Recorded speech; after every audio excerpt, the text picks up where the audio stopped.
just so much energy in the room. I can feel it, it makes me feel good, and it's gonna feel good. For Brooke, who's gonna come in just a second. Okay. You are at LifeWorld! That's the place that this is called. This is called the place that this is LifeWorld. So if you haven't been here before, we got drinks in the back.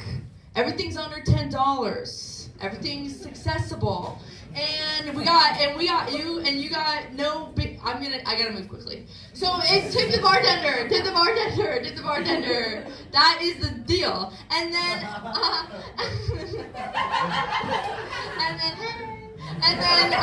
outside of this room, there's a bathroom. So if you gotta go, you can. You don't have to go find a corner or something. That would be gross. There's just 2 white doors, and you can go in either one of them. And then, yeah.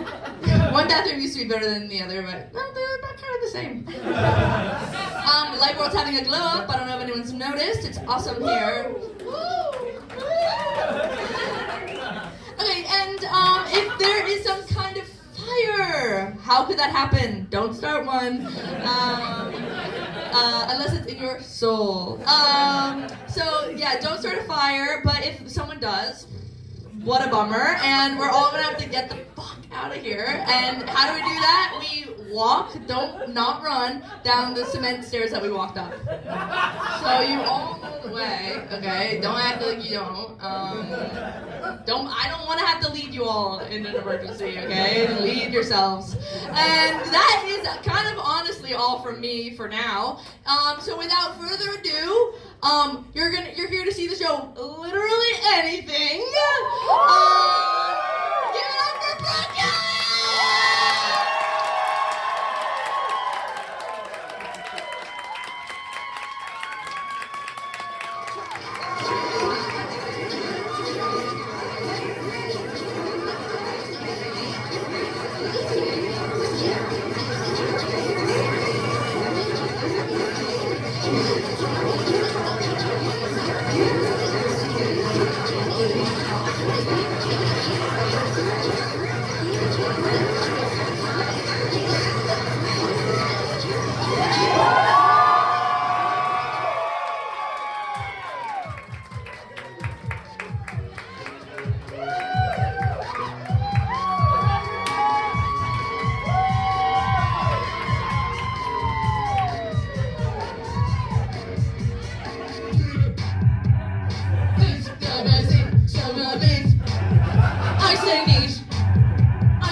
Holy shit. Holy shit. Wow. Oh my god. First of all, thank you all for coming on your Friday night at 8 p.m. here. That's huge. A long time ago, a friend of mine told me that I am the type of person who doesn't really talk about myself unless I'm asked. And I thought about that for a long time, and I was like, I don't want to do that anymore. So I was like, I want to get to know people and tell people about me, and people tell them about them, and get to know myself through people, and blah, blah, blah. So I put this together, so I think it'll be fun. So I kind of want to start from the beginning, some brass tacks about me. Let's get the boring shit out of the fucking way. I'm gonna take this out. Okay, let's get the boring shit out of the fucking way. First of all, I was born in the New York Presbyterian Church. I'm from New York originally. I grew up in Park Slope, and guess what? I was poor. Can you believe it? Poor people used to live in Park Slope. They don't anymore. I lived in a 1-bedroom apartment with me, my brother, my mom, and my dad. So we were like real nice and cramped. It was pretty good, you know. It was pretty alright. What else? I'm born July 1st, 1993. So for all you Zodiac heads out there, don't shoot me between the eyes.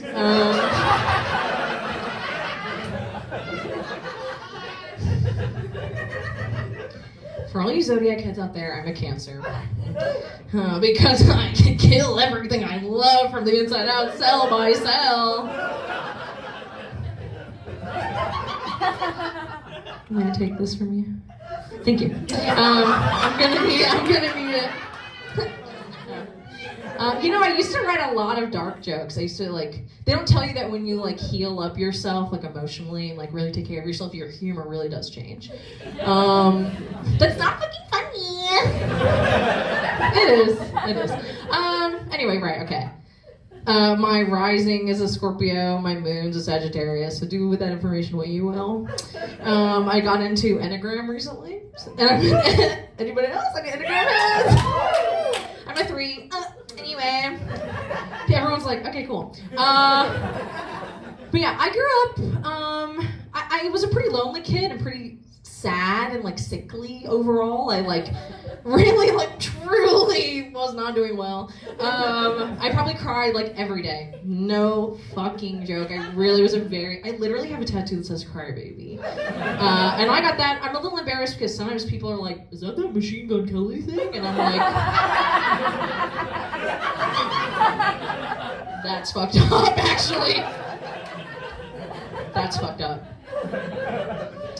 Yeah, I cried a lot, and but I did have some peace. My favorite moments, I was trying to think of what were the times in my life I felt the most peace, and it was when I was a kid and I would be in the bedroom, the apartment I lived in, the bedroom, by myself, AC blasting, and me laying on a pile of clothes reading a Gary Larson comic book.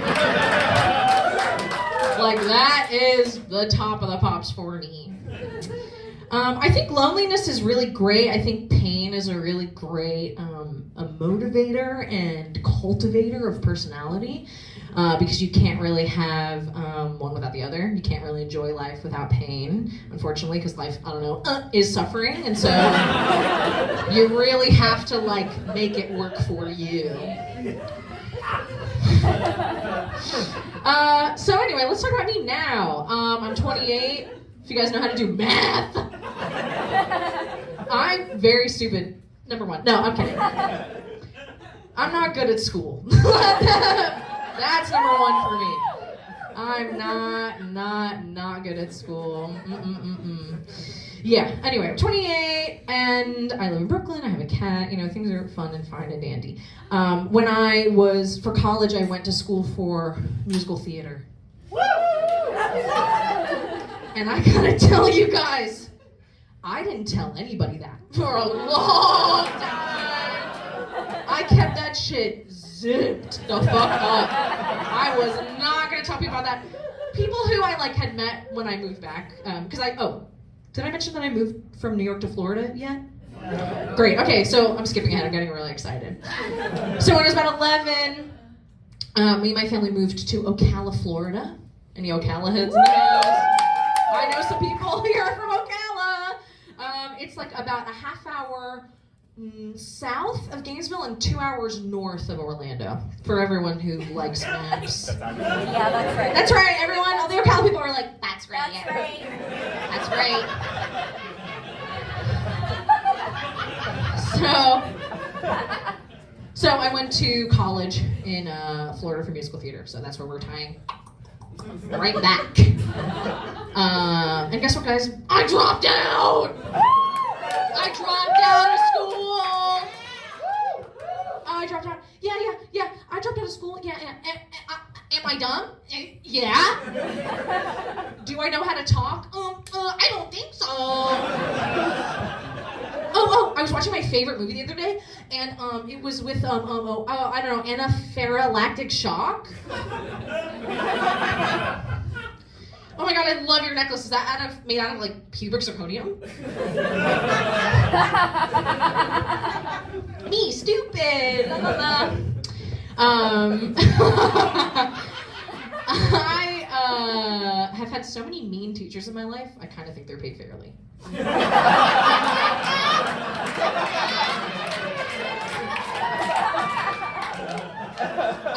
joke listen to this. I had a joke once that I wrote that was like, I crashed the Golden Apple Awards. I was trying to remember what it was, but I can't. So I'm just gonna tell you that I did have a joke like that.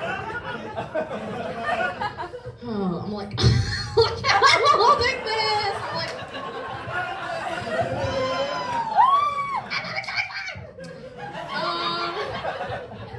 where am I gonna go with this? Yeah. Oh, I'm crazy. Everyone says they're crazy. Everyone is crazy. And you know what? I am too. How about that? You know how fucking crazy I am? I am so fucking crazy that I took an aux cord, sharpened it, and pierced my clit with it because I love music so much.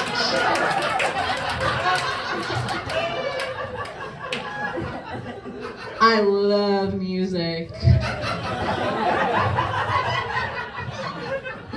I was recently also diagnosed with PTSD. You know what that stands for?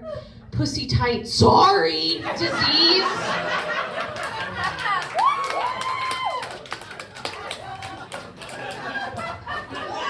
It's incurable. But it is not my fucking fault that I'm crazy, okay? Please. It runs in my family. When my grandmother died, she willed me her favorite tattoo, okay? So I have a piece of her stretched across a frame in my living room right now.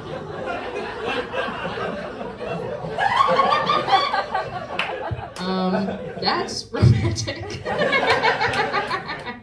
Familial romance. Yeah, I have a crazy imagination, I think. I think everyone does, but because I spent so much time alone, I had to really and I was reading Gary Larson, like, you really gotta put a lot of imagination on it because the jokes don't make sense. And that's why it's so fucking funny! The jokes don't make sense. It's like, I'm a cow. Ooh. One time I had like an abridged version, or like a, what is it called when it's like, they talk more about it? Annotate. Thank you! I told y'all I'm dumb! Also, actually, I take that southern accent back because southern hate is real and I fucking don't like that. Oh, all southern people are dumb. Oh, okay. Have you met anybody else from anywhere else? I digress.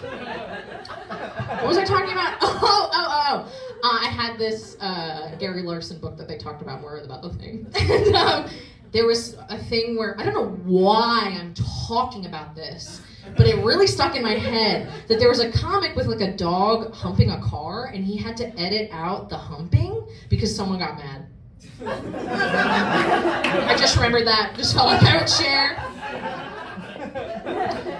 But yeah, a lot of wild imagination. You know, well, the other day, completely stone cold sober, I was like, oh, actually, I want to go back before I talk about this.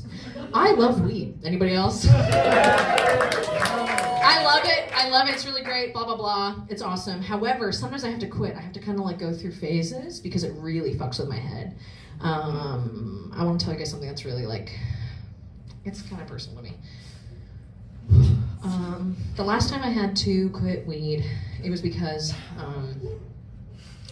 I got so high that I shaved my body completely bald. I lathered myself up in baby oil, and I slid down the 2nd Avenue train tracks.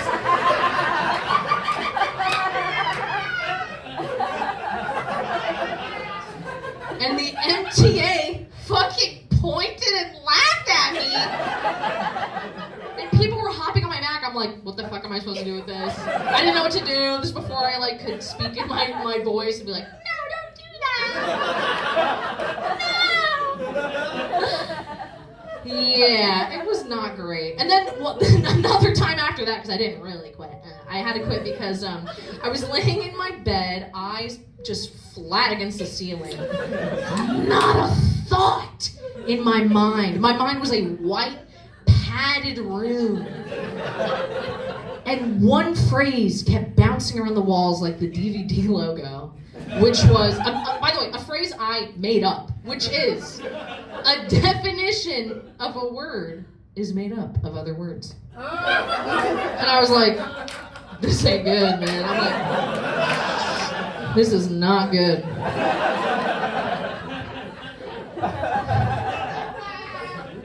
All right, but I have residual like fantastical thoughts, right? Like, would you guys say that the hair on your skin is your skin's legs?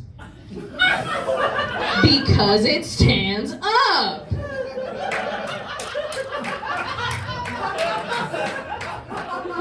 You don't learn that in school.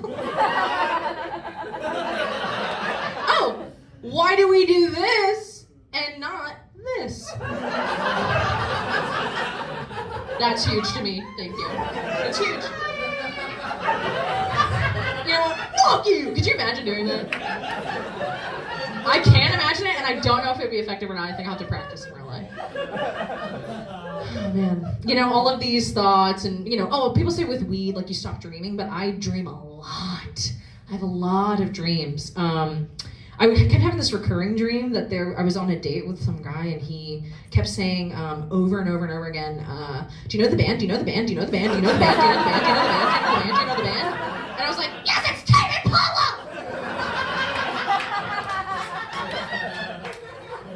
My toxic trait, I'm an unironic Weezer fan. Just throw that out for you guys. Their old stuff. Whatever, anyway, there you go. Bangers. It's so what was I gonna say? All right, dreams. So I want, again, like, life is scary, life is funny, horror, humor, all of that, right? And a lot of that comes together in dreams. So I kind of wanted to walk you guys through a couple dreams I've had to kind of let you into the way my mind thinks, so that's okay with you guys. Some of these, I'm telling you, some of these are crazy. Okay? If you're on board, I promise you'll be safe. I promise. Nothing bad is gonna happen.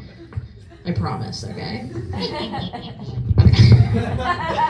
So let's like lower the lights a little bit if we can.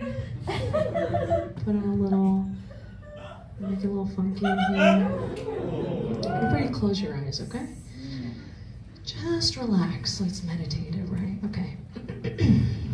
All right. So you're walking in this world, okay? This is the first dream. You're walking in the world. It feels slate gray. It feels like rain on tile. You're scared, but you don't know why. You keep walking. You see a room open. There's a shower in there, a giant shower. Like you're at the New York Sports Club or a gym of your choice. You walk in, you see an anthropomorphic Peter Griffin. But he's skinny.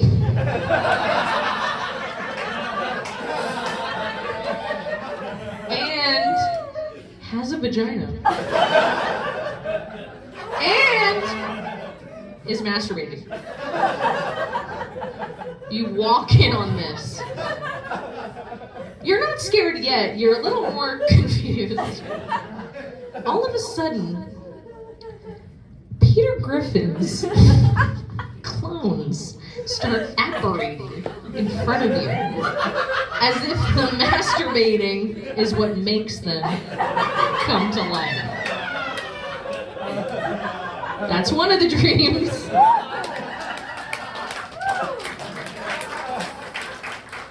All right, it's all downhill from here, baby. Okay. This next one. All right, everyone take a breath. Take a beat, right? More relaxed. We're in a safe spot, okay? I promise. So, this time, you're walking in a park. There is a path in front of you. It's like a public park. People are busy walking around. To your left, there's like this valley. To your right, there's some hills and some benches and trees. And you see up ahead, there's a woman on her haunches and hands on the ground, sitting like a dog. She's outlined like a cartoon in a thick burgundy line. Her lips are outlined as well. Next to her are 2 lawn chairs. One has a woman in it, that's her mother, and the other, the chair's a little bit further away, and there's a father figure there, you don't actually see him.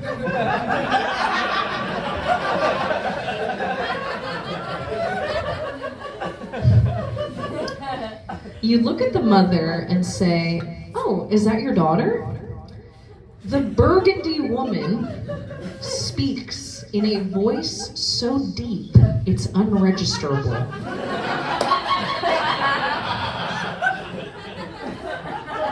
It's literally like, I can't even do it. I don't know what she says. The mother, I'm getting chills. I had this dream. This dream is real. This actually happened. All this shit is real, I'm telling you right now. I'm like, okay. I go to the mother, I say, "Is that your daughter?" The mother looks at me and says, "You can see her?" And starts screaming at the top of her lungs.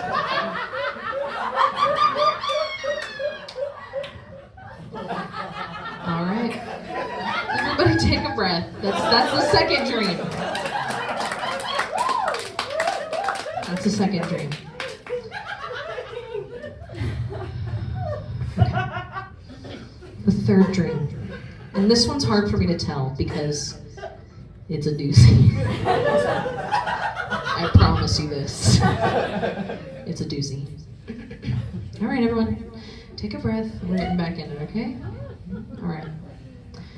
You go to your hot coworker's mansion.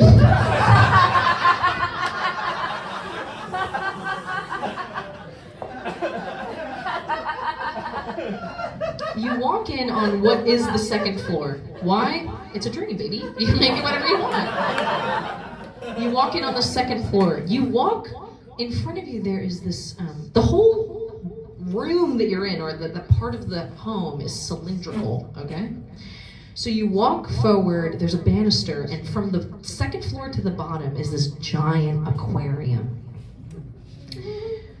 You look into the aquarium, it's deep, it's dark blue, there are exotic fish, something's in there. You point to a corner and you go to yourself, that place is evil.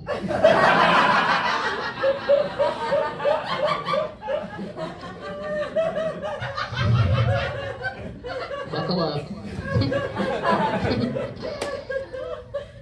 All of a sudden, you kind of jump, you skip ahead, you know? You're with your coworker, you're making out, okay? All right. Their girlfriend is there, she's in on it too, she's cool with it. You know that the vibe is right.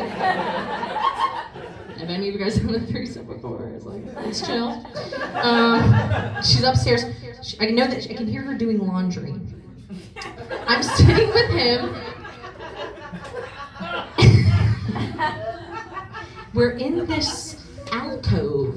There's a beautiful navy blue wraparound couch that we're sitting on.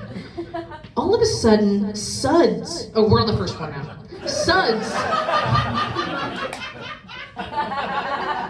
Suds start pouring down from the second story. Little eerie, it's pouring down like a perfect square. I'm like, that's weird. There's a knock on the door. This seems to be like an orgy's gonna happen. That's the vibe. That's the dream vibe that you feel.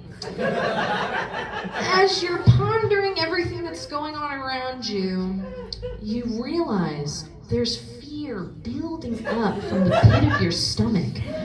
As you look up behind you, the aquarium, the blue light, you realize you are in the evil spot you pointed out earlier.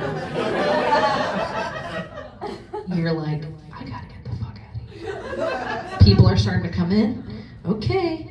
You start walking up the steps, because you're on the first floor now. You start walking up the steps, They look like the Shining steps, you know, the like, you know, curvy, right? A woman comes out of one of the rooms with a paddle. She spanks your ass. And you literally say, "Mommy."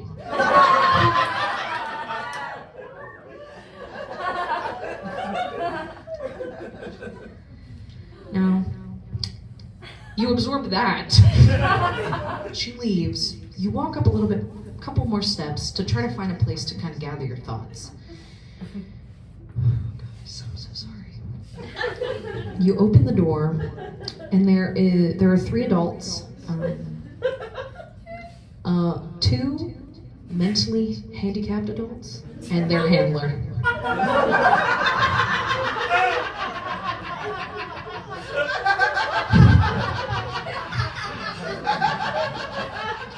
And you're scared. You're scared. A deep sense of human dread hits the pit of your stomach. You're like, "Oh my God, what am I gonna do? I have to go to the hospital. I have to figure out what's going on. I gotta go to the police. I gotta do all this." Then you wake up.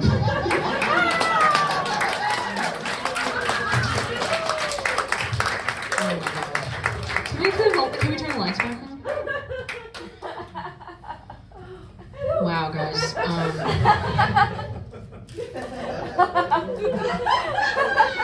Thank you so much for letting me get that off my chest. Oh, man.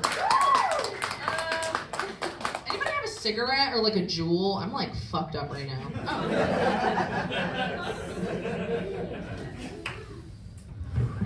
Those dreams were very scary to have. I know they're funny, ha, but I really got up and wrote them. What's up? It's time. I think it's almost time. Okay, guys, hold on one second. I have to do something.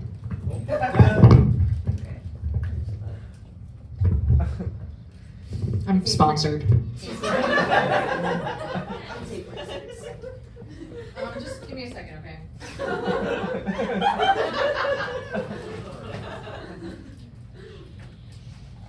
It's totally fine, guys. I'm sponsored. It's kind of cool. You know, you're enjoying yourself. 1 second. Okay. All right.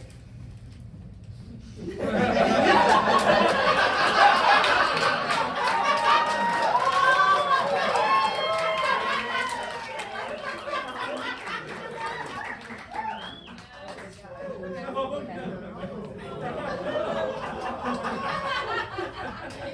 here? Yeah, in the center. Center's good. Okay. Tell me when you're ready. All right, go. Okay. Hi, my name is Brooke Eliot, and I'm doing the Ice Bucket Challenge for the Ocala chapter of QAnon.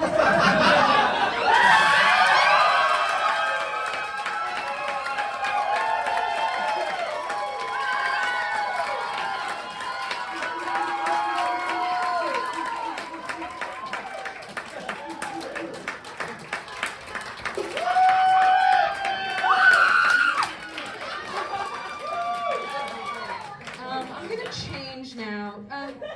Do you mind putting up the next slide? Thank you. So, hold on a second. Can you guys hear me? You guys can hear me? Okay, great. So, embarrassment. You guys all know the feeling. It's very fun and easy, right? Actually, I'm a little distracted. 1 second.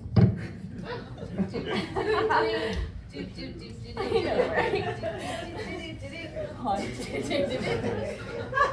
you guys see this picture, this is a picture of me when I was about 16 years old. I was at the state, this was like districts for theater, if anyone knows what that is.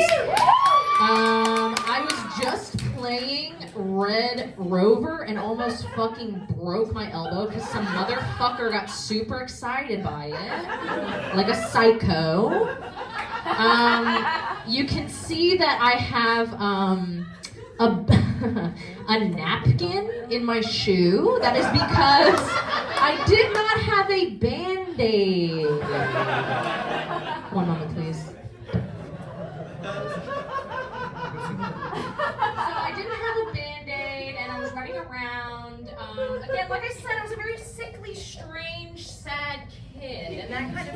transferred into adulthood pretty simply.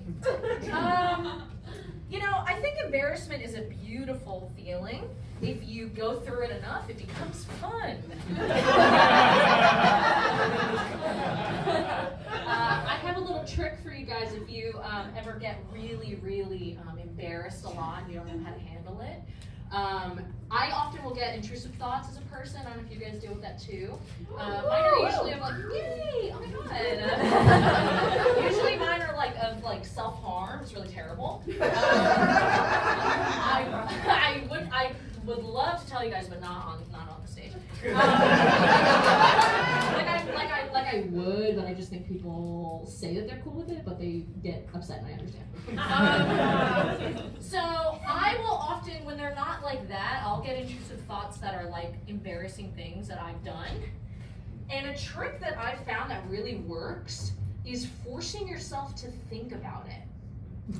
Like really going, oh my god, that was so embarrassing. Okay, what about it was embarrassing? Remember feeling embarrassed? Feel it. And oh yeah, hold on.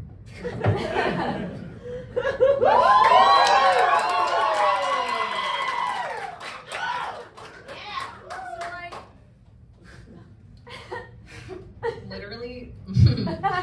So embarrassment's huge, right? I'm gonna fix my makeup real quick.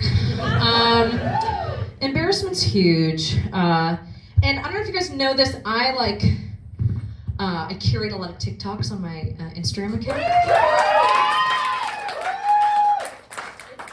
It's truly like one of the greatest joys in life. And living in Florida, you meet a lot of people who kind of fit the bill of what I like to see.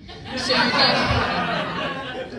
you get like 45-year-old women lip syncing to like back that ass up, like licking their lips, like you get the stitches. Like, I don't know if you guys know how TikTok works, but people will post things and you can like stitch it, so it's like you doing, you like adding on to what they're saying, and it'll just be like, I love you. So just like strangers, it's really crazy. Or like 15-year-olds cosplaying in their aunt's like bedroom. So I really think that every human wants to be seen and every human wants to be heard. And frankly, that's the most important thing about life, is to give people the space to be seen and heard, even if you don't fucking like it. That's fucking true. Even if it doesn't fit your sensibilities, whichever, it could be one way or the other, doesn't really matter. Humans want to be seen and heard and felt and loved. Okay. That all being said, I was bullied for being embarrassing, right? Come on, dude. A fucking napkin as a Band-Aid? I'm like, I may have been poor, I didn't have to act so fucking poor.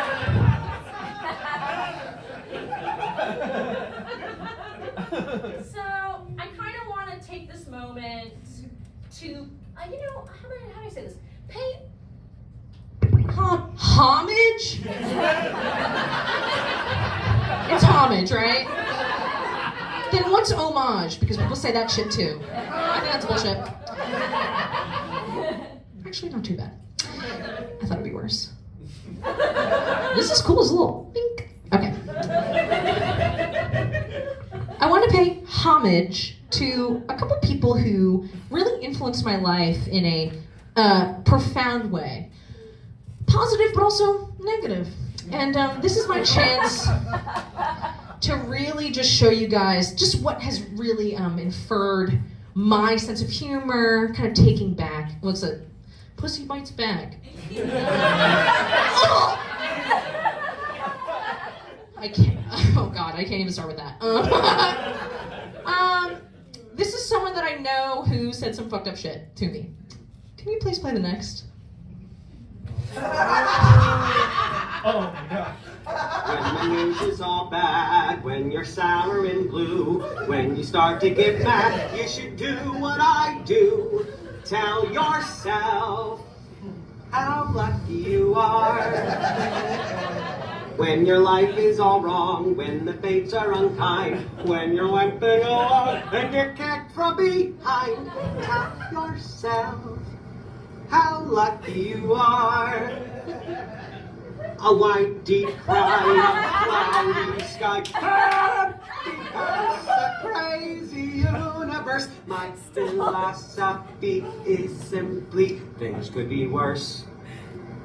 So be happy you're here, think of life as a thrill, and if worse comes to worse, as we all know it will, thank your lucky stars you've gotten this far, and tell yourself how lucky you are, how lucky, how lucky, how lucky, how lucky, how lucky, how lucky you are.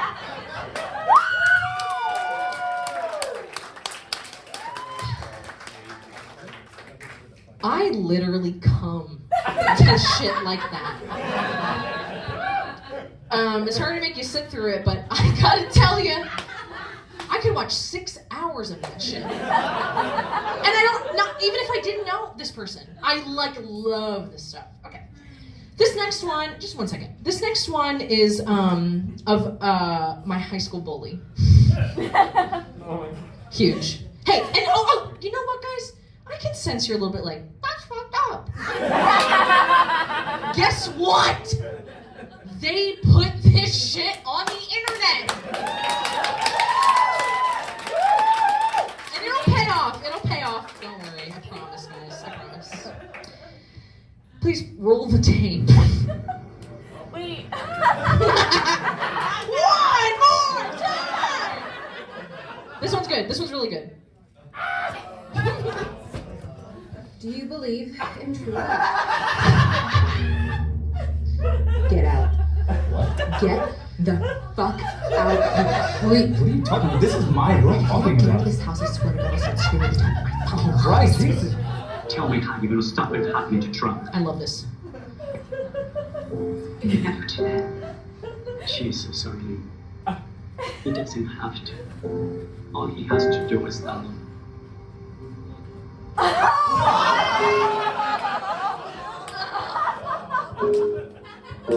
Obsessed.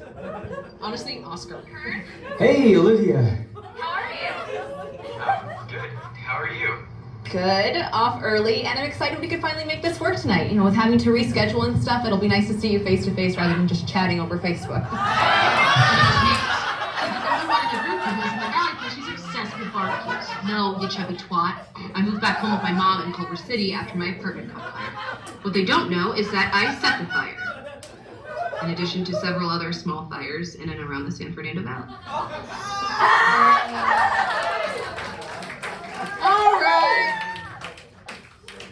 All right. One moment, please. It's not fair, right? It's not fair. They're not here. They're not here. The only fair thing now is for me to put myself on blast. I'm about to show you something that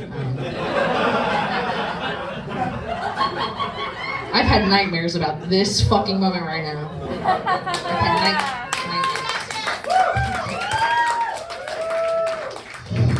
So I'm gonna give you some context. This is a video audition I did when I was 16 years old for the World Audition for Glee.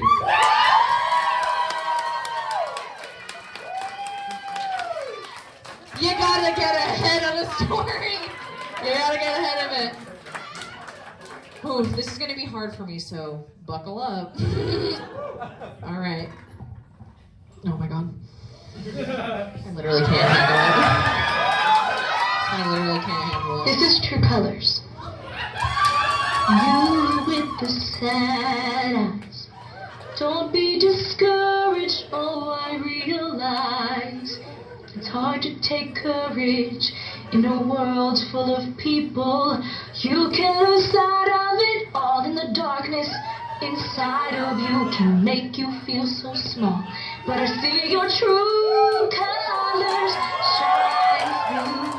I see your true colors, and that's why I love you. So don't be afraid to let them show your true colors.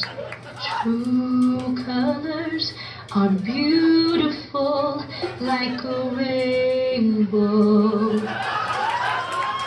Show me a smile then. Don't be unhappy. This is true colors.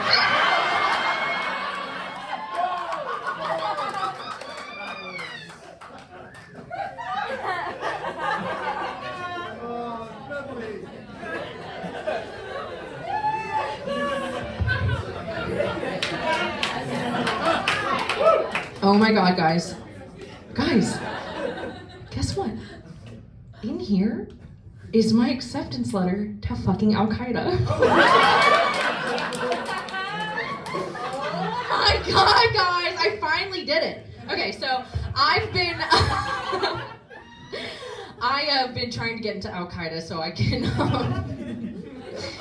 for their redecorating tips, because they're really, really good at redecorating. Do you guys need a beat for this? Like, I was just gonna keep going. Frankly. Okay. I joined Al Qaeda for the. Thank you so much for taking that down. I joined Al Qaeda for the redecorating tips. I wanted my bedroom to look really nice and hot. I wanted it to look like, I don't know, I like being chainied up.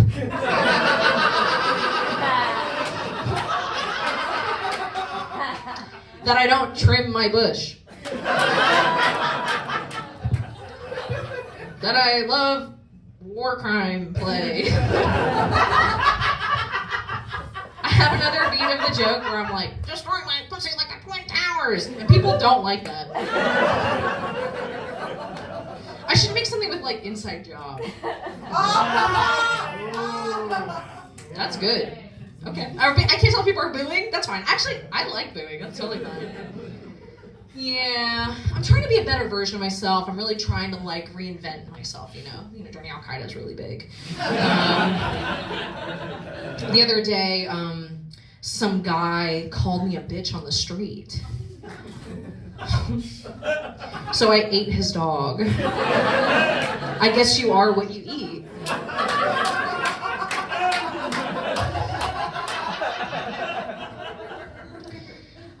Speaking of dogs, I got my ears cropped recently so I can hear you all talking shit better.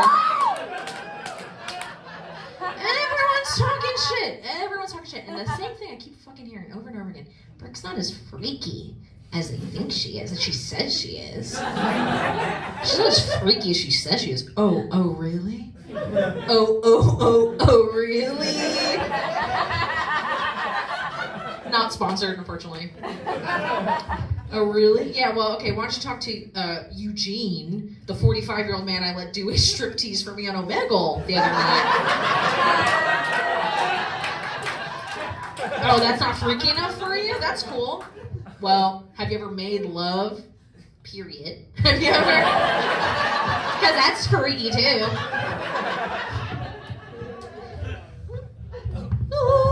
Have you ever? No.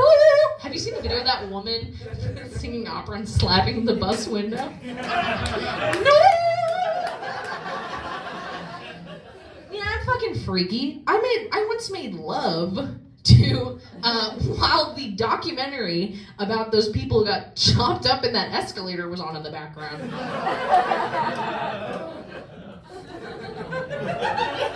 Tell me that's not freaky. Yeah.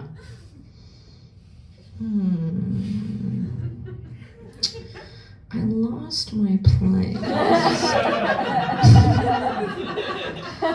Freaky. The censorship needs to stop. That, frankly. I am about to get banned on Instagram at every step of the way. Okay? You're gonna really tell me that you don't want to see Larry the Lobster 15-inch throbbing cock. You don't want to see Courage the Cowardly Dog, Big Milky Mommy Milkers. Eustace in the back, touching himself, being like, stupid dog, you made my dick hard. You're gonna tell me right now you don't want to fucking see that. I think that's bullshit. I really want to show you guys some more things that truly, I swear to God, if I post one more thing, they really are going to take my Instagram down. So if you don't mind hitting the, I think I'll go over here now.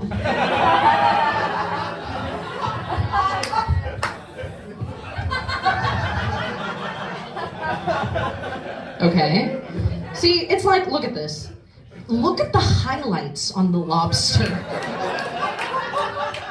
And also, the titties are being held up and their arms are in the background, like this. That's fucking jarring. If you guys don't know what this is called hentai. Hentai is a beautiful art form of cartoon pornography. It can be a cartoon like this, or it can be, next slide please, anthropomorphic internet systems.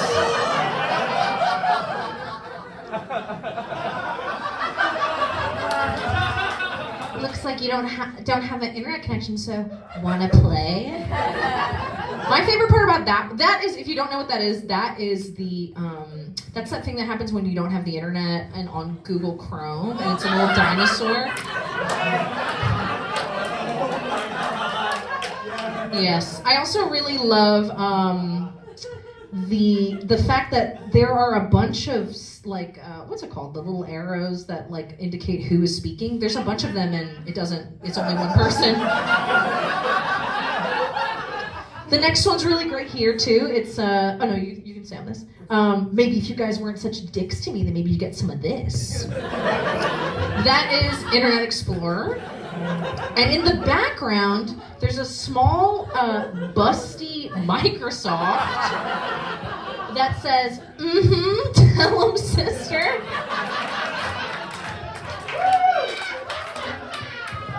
Now, I gotta warn you guys, I am extremely desensitized to hentai.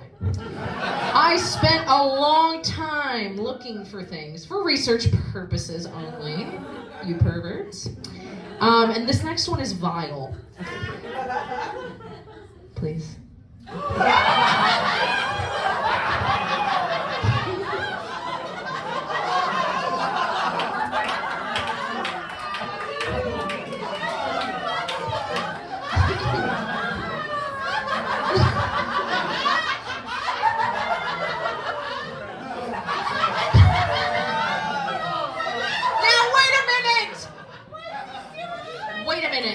These two are making love, dude.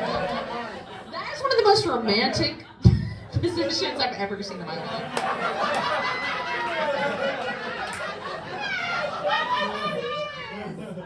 The one on the left, however, is vile. Now, I do have to say, am I into that personally? Yes. If I was a person doing that, sure, I would totally be into that. The fact that I wonder why this theme of cartoons with pussies is happening a lot. But yeah, Patrick is, as you can see, then Dr. Squidward, don't know why he's like that. Actually, I don't think that's a doctor's outfit. I think it's like a white tuxedo. Which adds like another layer of like, I don't know what's going on. But my favorite part is the beautiful TV behind them, where there is porn of what's already happened.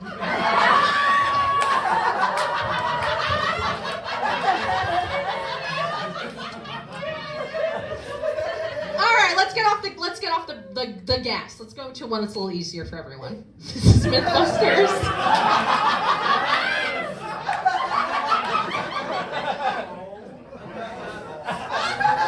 This one's good. This one's good. This is Mythbusters. I forgot their names. And that's the redheaded one. If you look up Mythbusters hentai, the redheaded one is like in a lot. Redheads are always like sexualized extra. I actually naturally am a redhead, and I wasn't sexualized enough, apparently. Frankly.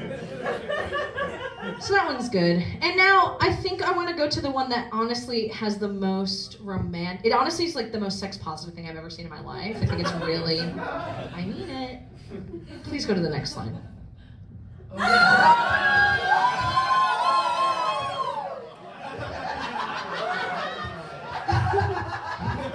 I need you to tell me when a woman's pleasure is prioritized in hentai. This is prioritization in my mind. Let's let this soak in a little bit. Everyone okay? Everybody okay? I know. I wanted you guys to get to know me, and this is a big part of me apparently, because I made a whole section about it in this show. All right, everyone. Let's people are like, I gotta go. All right, let's cool it down a little bit, okay? On a very serious note. On a very serious note here, guys.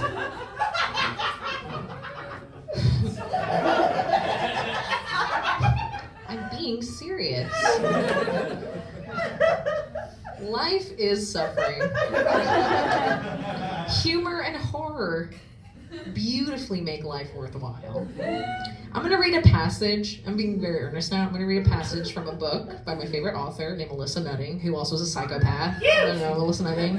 She wrote a book called Tampa, where she got in the headspace of like a pedophile teacher. So she's psychotic, but really just incredible. She's an incredible writer, and I want to read something that really spoke to me.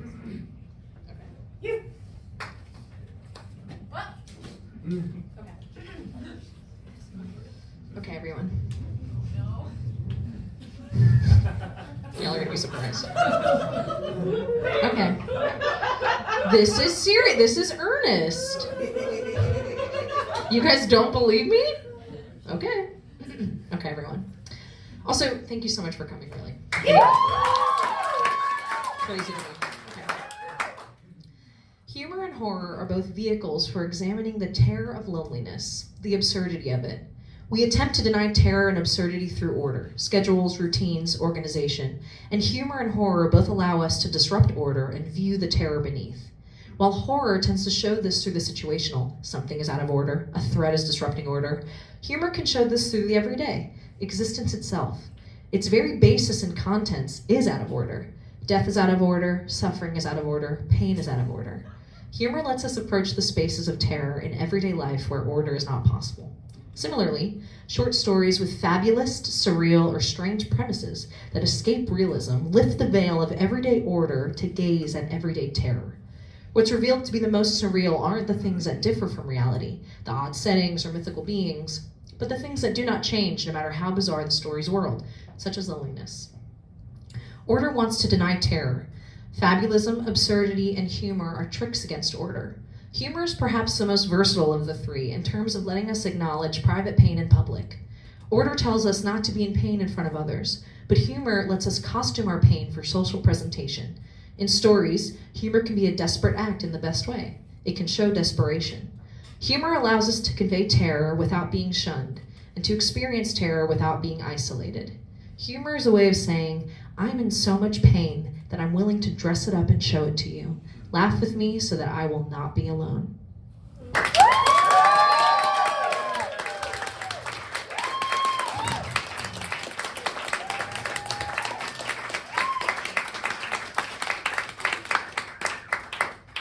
And now, an in memoriam to me.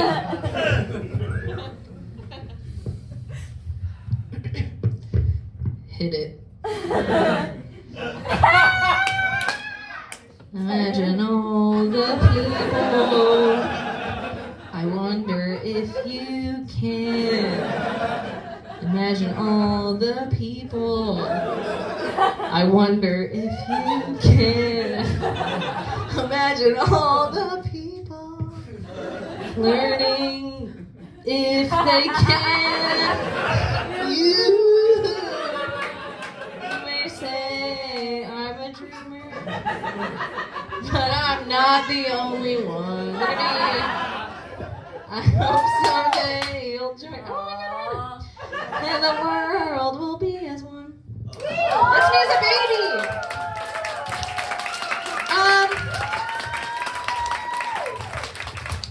show.